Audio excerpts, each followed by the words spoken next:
Malayalam Bigg Boss season 7 live അപ്ഡേഷനിലേക്ക് നമുക്ക് പോകാം.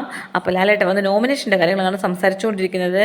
അപ്പോൾ അക്ബറിനോട് ചോദിക്കുന്നുണ്ട്, ഭയങ്കര സന്തോഷമാണല്ലോ അക്ബർ എന്ന് പറയുന്നുണ്ട്. അക്ബർ പറയുന്നുണ്ട് ഭയങ്കര സന്തോഷമാണ്, എനിക്ക് 10 ഇരട്ടി ബഹുമാനം ബിഗ് ബോസിനോട് തോന്നിയിട്ടുണ്ട് എന്ന് പറയുന്നുണ്ട്. ഷാനവാസ് പറയുന്നു, ഇവർക്ക് കഴിഞ്ഞ വീക്കിൽ ഇവർ മാത്രമാണ് ഓരോ വിഷയം ഉണ്ടാക്കിയത്, അപ്പോൾ ഇവരെ തന്നെയല്ലേ ഞങ്ങൾ പിക്ക് ചെയ്യുള്ളൂ എന്ന് ചോദിക്കുന്നുണ്ട് നോമിനേഷനിൽ. അപ്പോൾ അക്ബർ പറയുന്നത്, ഞങ്ങൾക്ക് ഒരാൾക്ക് 2 വോട്ട് വന്നു കഴിഞ്ഞാൽ നോമിനേഷനിൽ പോവും ലാലേട്ട, ഞങ്ങൾക്ക് 6-7 വോട്ട് ഇവർ തന്നിട്ട് ഇവരൊക്കെ സേഫ് ആയിട്ടിരിക്കും, ഞങ്ങൾ 2 പേരെ മാത്രം നോമിനേഷനിൽ ഇട്ടിട്ട് കളയാനാണ് പരിപാടി എന്ന് പറയുന്നുണ്ട് കേട്ടോ.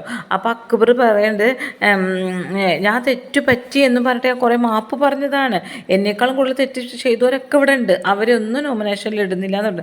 അനീഷ് പറയുന്നുണ്ട്, കഴിഞ്ഞ ആഴ്ച ഏറ്റവും പ്രശ്നം ഉണ്ടാക്കിയത് ഇവർ 2 പേര് തന്നെയാണ്, അതുകൊണ്ട് ഇവരെ 2 പേരെ ഞാൻ ഇടും, ആരുമായിട്ട് ഡിസ്കഷൻ നടത്തിയിട്ടല്ല ഞാൻ നോമിനേഷൻ ചെയ്യുന്നതെന്ന് പറയുന്നുണ്ട്. അപ്പോൾ ലാലേട്ട ചോദിക്കുന്നത്, അപ്പോൾ മറ്റുള്ളവർ ഡിസ്കഷൻ നടത്തുന്നുണ്ടോ? അതെനിക്കറിയില്ല ലാലേട്ട, പക്ഷേ ഞാൻ അങ്ങനെയല്ല എന്ന് അന്വേഷിച്ച് പറയുന്നുണ്ട്. അപ്പോൾ അനുമോൾ പറയുന്നുണ്ട്, ബിഗ് ബോസിന് അറിയാം ലാലേട്ട, ഇവർ 2 പേരെ നോമിനേഷനിൽ ഇട്ട് കഴിഞ്ഞാൽ ഇവർ 2 പേരും പോകുന്നു, അതുകൊണ്ട് തന്നെ ബിഗ് ബോസ് എല്ലാവരും പിടിച്ച് നോമിനേഷനിൽ ഇട്ടേന്ന് പറയുന്നുണ്ട്. അപ്പോൾ ലാലേട്ട ആകെ അന്തളിച്ചിട്ട് മുഖം ചുളുക്കുന്നുണ്ട്. ഏച്ചാ ബിഗ് ബോസിനെ ആ സമയത്ത് ശരിക്കും അനുമോൾ വെച്ചതാണ്. വെച്ചാൽ ഇവർ 2 പേരും പോവാതിരിക്കാൻ വേണ്ടി ബിഗ് ബോസ് എല്ലാവരും എടുത്തിട്ടതാണെന്നുള്ള ലെവലിലാണ് അനുമോൾ അത് പറഞ്ഞത്.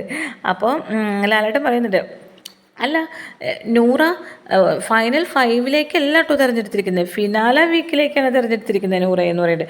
അപ്പോൾ നൂറ കന്തളിച്ച് നിൽക്കുന്നുണ്ട്. അതിലൊക്കെ പറയുന്നുണ്ട്, അയ്യോ ഇതെന്താ ഫിനാല വീക്കിലേക്കാണോ, അപ്പോൾ ഫൈനൽ 6-ലേക്കാണോ തിരഞ്ഞെടുത്തിരിക്കുന്നത്? അപ്പോൾ നൂറയായിരിക്കും ആ 6-ൽ നിന്ന്, അത് ഫൈനൽ 6-ൽ നിന്ന് ഒരാൾ പോകുന്ന വ്യക്തി നൂറയായിരിക്കും, ഫൈനൽ 5-ലേക്കല്ല തിരഞ്ഞെടുത്തിരിക്കുന്നത്. നമ്മളെല്ലാവരും തെറ്റിദ്ധരിച്ചിരുന്നത് ഫൈനൽ 5-ലേക്ക് എന്നാണ്, പക്ഷേ അല്ല ഫിനാല വീക്കിലേക്കാണ് തിരഞ്ഞെടുത്തിരിക്കുന്നത് പറഞ്ഞു. അപ്പോൾ അതിലേക്കൊക്കെ ശരിക്കും അണ്ടിപ്പോയി അണ്ണാൻ്റെ പോലെ നിൽക്കുന്നുണ്ട് കേട്ടോ. അങ്ങനെയാണ് ഈ നോമിനേഷൻ്റെ കഥ. നാളെയാണ് നോമിനേറ്റ് ചെയ്യുള്ളൂ അനുമോളെ സേവ്. അപ്പോൾ ഫിനാലെ വീക്കിലേക്ക് അനുമോൾ നൂറയാണ് കയറിയിരിക്കുന്നത്. അനുമോളെ ഒരുപാട് ക്ലൂ ഒക്കെ കൊടുത്തിട്ടാണ് അനുമോളെ കയറ്റി വിടുന്നത്. അതായത് വെസലിലുണ്ട്, ഊഞ്ഞാലിലുണ്ട്, അടുക്കളയിലില്ല ഊഞ്ഞാലിലുണ്ട് എന്നൊക്കെ പറഞ്ഞാൽ അനുമോളെ സേവ് ആക്കിയിട്ടുണ്ട്. നാളെയാണ് നോമിനേഷൻ